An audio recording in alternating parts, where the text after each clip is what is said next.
is Natalia on Luxury with Natalia, another episode today, and I'm joined by Martin Redmayne. Everybody knows Martin in the yachting world, but perhaps not everybody knows Martin from the outside. So Martin, welcome and thank you for coming on. Pleasure. It's a pleasure, Natalia. How are you? I'm great, thanks. Very good. And yourself? Yeah, it's been an interesting time, and staying focused, staying happy.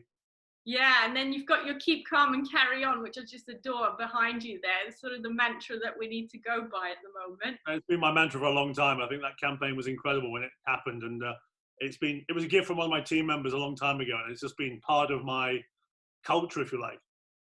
So what makes Martin, tell me, because there's a lot going on in your head and you've got a lot of cool things that come out and the events you've organized. For those who don't know you, maybe just give me a little elevator pitch.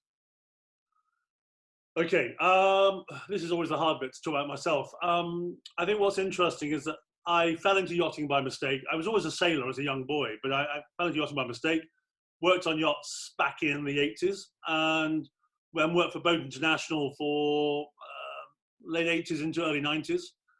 Started my company in 92, and it just went from there. And I think what I've been trying to focus on all the time is this word quality. And I think that's why this is interesting for this talk show, let's call it. Quality to me is the most important part of our industry. Quality rather than quantity. And that's been the driving force. Quality of information, quality of journalism, quality of events. And that's what motivates me and makes me push people hard to get the best out of them. And also in terms of make the product the best it can be. I've always enjoyed your events, and there's so many of them. That's great because they focus on different angles each time. But every time I come out of them, I feel energized, and sort of that whole question that is left at the end of an event, it makes you think, and it makes you want to do something good or change something in your company, or for, in my case, my clients. Yeah, well, I think that's the point. An event has to have a purpose. You can't just deliver events for the sake of events. And also, you can't keep repeating the same thing every year because that's what part of the problem in the market is. There's a lemming syndrome of people going every year to do the same sequence of events, and it's almost a treadmill, or it's almost I think John Leader said to you in the previous one, it's the circus.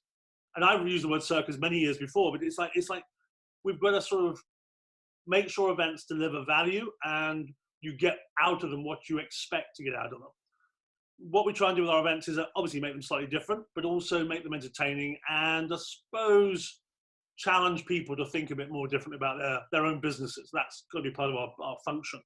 Obviously, the crisis is upon us. I'm going to just quickly talk about, we've had to cancel or postpone all our Q2 events, and it's made us think very carefully about what we do next. And it'll be an interesting 6 months ahead. I'll tell you more in a second. That's great. I mean, I'm sorry to hear that. And I think there's so many of us in the same boat, pardon the pun. But in that sense, how do you think the yachting community is connecting or will connect moving forward? Okay, Natalia, a very, very interesting reaction came from the market. I admire what Marine did with Superyacht Times with his webinar series. It was a knee-jerk sort of reaction to an opportunity to connect people, and it worked. We decided not to go into that space because there's only so many hours in the week to deliver webinars. At the moment, it's a bit of a saturated marketplace.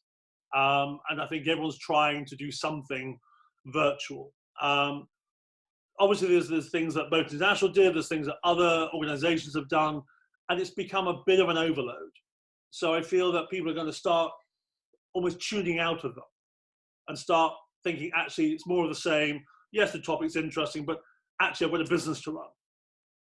And that's what we decided to do, is we'll step back, be very pragmatic and say, okay, what do we need to do to our business in this current situation to come out the other side stronger and wiser and smarter? And that's what we've been doing for the last 2.5, 3 months.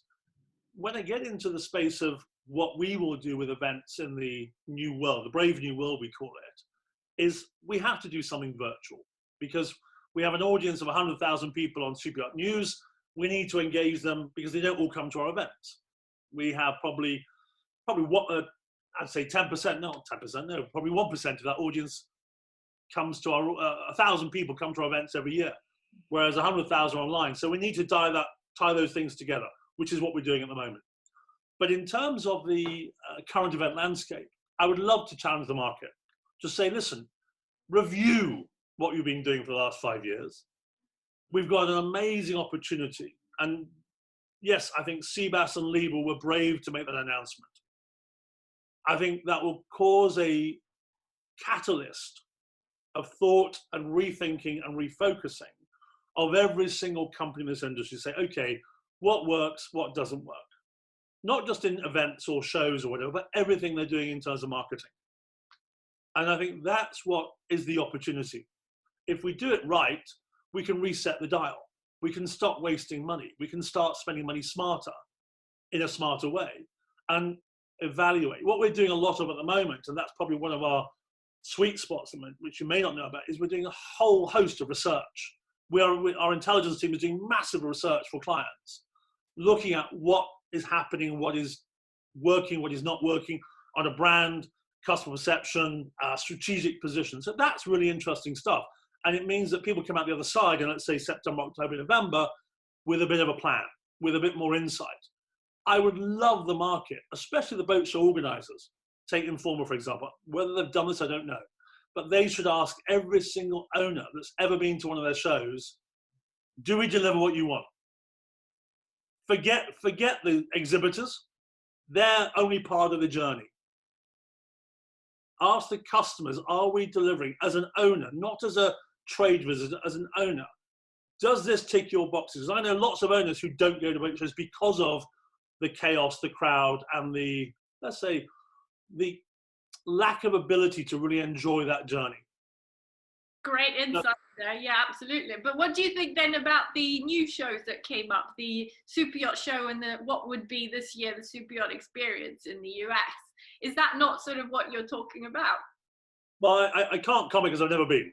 All right, I haven't had a chance to go, but I think the concept is sound, and I admire what Patrick's put forward in terms of the concept.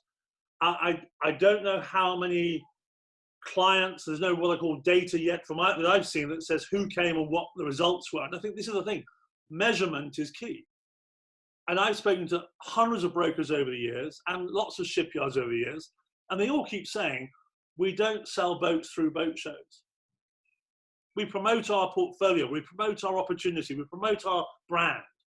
But let's put it in perspective. If you had 10 million, 50 million, 100 million to spend on a yacht, there are so many more seamless, enjoyable ways to go and go shopping than walk around a boat show. Well put, yeah.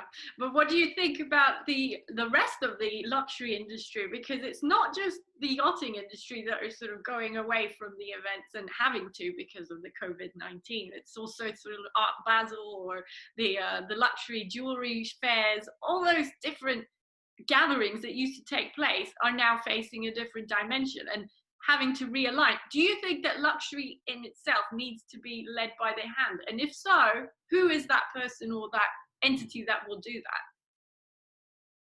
that? I think without being too sort of sycophantic, we are not a luxury industry really. We're a manufacturing industry that make a most amazing piece of engineering.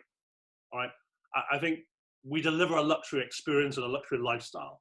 And all those elements that go on board from the luxury design companies or suppliers or anything that comes down to the environment that people live on board, that's the luxury element. The rest is, which is the nuts and bolts of our industry, is engineering and technology and really cool innovation. We cannot compare ourselves to someone buying a watch or a car or even, let's say, the fashion industry, which I think John was talking about previously with you. Ultimately, they are very powerful, very profit-driven industries. When you talk about profit in our industry, it becomes a very different conversation. And that is something we need to be very wary of. It's a financially driven industry in luxury. People make profit and people make healthy profits, but not everyone does. It's a very sort of investor, sugar daddy driven industry. And I think we need to be very careful how we look at it. But going back to your point about the Basel watch and jewelry, and there's the big watch show in Basel, which has apparently just been cancelled because all the biggest brands have just withdrawn from that show because they weren't getting the value. And I think that's an interesting scenario. That's an interesting situation. My wife works for Condé Nast, and I see a lot of the information coming out of Condé Nast about the luxury space, and they're going through a massive rethink and a massive refocus because the luxury space is having to react very quickly to this because it fell off a cliff. When you look at the numbers of LVMH, it fell off a cliff. The retail space, the actual, do people need all these things, is going to be another question. There's a very, my little Instagram the other day, I think people are starting to question how much they need or what they need from the current way they're living today. People will still collect stuff. People still want artisan collectibles. That's without question. And I think it goes back to the point I always want to make on this this company's ethos is quality. You buy quality because it lasts. And if something lasts a long, long time, that is an indication of quality. And that's the alignment we should put with yachting. If a yacht lasts a long time and performs really, really well over a long time, it's a quality product. If it keeps breaking or failing or things go wrong, you have to question quality in that product. And I think not enough of that is done in our industry to question quality. And people lump everyone together in the same, we're the luxury yacht industry. But to be honest, Natalia, there's so many levels of our industry that need to be defined as premium, ultra, okay, and average quality. We're not all in the same boat. And also thank you very much. And also listening to our clients and what they want, like you rightly said. And that has always been a struggle a little bit in the industry, that it's been all about us, well, the company, and not so much about going back to basics. And like you mentioned, the statistics, the research, asking a question doesn't take a lot of effort, but it has such a huge impact thereafter. And that's what you guys do well, and how you accompany your clients as well on the strategy of how they should move forward. So in light of that, then, what is the future looking like? For the industry or for me? For both. I guess that's interlinked because we follow your trends a lot. I think for me personally and for the company professionally, we're being very focused. We're being very focused on real journalism, good analysis and good intelligence, and high quality events, and all supported by this three brand approach: the Superyacht Forum, the Superyacht Report, and the Superyacht News. That's underpinned by our intelligence team and our creative and strategic team. So we have a unique proposition that way. That's just going to keep growing and growing, because as more and more investors come in the industry, as companies consolidate or merge, like the Perini San Lorenzo conversation now, you'll see the market start to mature and change. The brokerage landscape will change. There'll be more sort of mergers, acquisitions, or even disappearance there. So the industry will need, as they get new investors or new partners or new financiers, people will need information. And we want to be part of that service proposition, helping two parts: the investor community, the supply chain, and the owners to really understand the market. And that's our mission. In terms of the future of the industry, I think we are always saying no one needs a super yacht. All right? That's become such an annoying rhetoric in the industry. No one needs a super yacht. Now, I challenge that. That's got to be our mantra to overcome that sort of almost playing down our opportunity to say, actually, anyone who could afford one, if they understand what it can deliver, should have one. Because I know the idea of a pair of shorts, a t-shirt, barefoot on a yacht in the middle of nowhere is the ultimate blue sky escape, where you can switch off from everything in your world. Now, at the moment, the history of our yachting space has been primarily Med and Caribbean driven. Now, if we look at what's happening in Asia, Pacific, etc., the smart owners have escaped. And they're in places, for example, like Fiji, Tahiti, Indonesia, where the number of, let's say, crisis cases are very low. And the actual paradise they're discovering or have discovered is off the charts. So I think what we'll see is a more broad, as a cruising migratory pattern of a new generation saying, actually, my yacht is the safest, most private, clean, beautiful discovery platform on the planet. And it doesn't mean, like you'd say, Elon Musk, who's getting rid of all his real estate, and even the owner of Aviva got rid of a lot of real estate to say, I'm going to live on my boat for a lot longer. So maybe that will be a trend, that people feel safe and secure and in full privacy, and with maybe medical health, medical support on board, etc. It becomes almost a floating real estate plan, that they live and breathe and feel secure on that. That's just my own perspective. I don't know whether it's going to happen, but it's something I'd like to see happen, because yachts are a really amazing platform for having an escape from the madness. Yes, absolutely. And have you heard of the project Yacht? Yeah. Yeah. Yeah. So that's sort of going in line with what you're talking about. And in fact, also the builders themselves, I mean, we all know in the industry, explorer yachts are becoming more and more the trend, let's say, but it's not only because of the functionality of being able to go to different places, it's giving back to the world, and the research that goes on board to try and conquer, or not conquer, but go against what we're facing with pollution. I think, Natalia, there's a very important point there. I think having a purpose to a yacht is a new trend at the moment, which I think is fair enough. And I think I understand why and how it's working. And there's some very positive energy there that's becoming another, let's say, language within our industry's vocabulary. But I feel that what we have to look at as an industry is say, okay, if you buy a yacht of say 30 to 50 or 100 meters, how you use it is going to make the difference between a very positive experience and a frustrating experience. If a yacht is sitting in the Med for 40 weeks of the year and being used for 8 weeks of the year, it becomes an expensive asset. If someone's using a yacht for 30 weeks of the year because it's their home and their platform and they love it, it becomes a pleasure. And I think we have to stop thinking about yachts just being stuck in the Med all year round doing very little, and think about yachts actually having more of a opportunity to go and do cool stuff. And I remember talking to Jasper Smith from Arxon Project. This is a prime example of someone who's got a vision, who's a non-glitzy owner who wants to do something cool. And it's that adventure, not necessarily explorer, because there's not much to explore anymore on our planet. All that explorer stuff is up in space, which will be another challenge. But I think exploring is one topic that's become a little bit overused. We have to look at it being something that is more of a discovery or more of a sort of, let's say, adventure. So they do something different.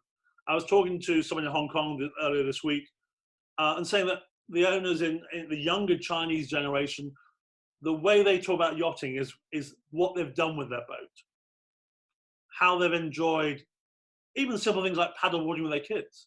It's not about what's inside, it's what they do. And I think a lot more of that language is coming to marketing now, and it's the way we communicate that's key. Absolutely. As you know, as a marketeer. Yes, great feedback there. And in terms of that then, what would be your leaving words? Because I think you've covered quite a nice spectrum of ideas and thoughts. Food for thought, that's the one. What's your food for thought now? I think if I give you a little takeaway, the word quality, let's put quality back into the mix. I would challenge owners to start saying, okay, I want to buy the best boat possible for my money, not the biggest boat possible. So go for the quality that you can afford, the highest quality you can afford, not the biggest boat for your money. And that's where I think things sometimes can go wrong. If you look at the size of boats today, that's because these billionaires can afford those, and they've put the right builders in place to do those projects. But people are still trying to buy a 60 meter for 25 million euros and then having problems afterwards because it hasn't got the engineering pedigree. So we have to almost like look at that as a challenger to stop people doing that. So yeah, quality, 100% quality all the time. 100%, fantastic. Thank you so much, Marty. Appreciate you coming on and for all those insights. And if anyone wants to connect with you and find out what's going to happen in your world, how do they go about doing that? I don't mind. They can Google the Superyacht report, Superyacht group, Superyacht news, or just I'm called Superyacht Observer on Instagram, so have a chat with me there. Fantastic. Thanks so much again, Martin. Thank you, Natalie. Cheers, Natalia. Thanks everyone for watching. This was another episode of Luxury with Natalia. More episodes coming soon. Don't forget to like and subscribe. Thanks everyone. Take care. Bye.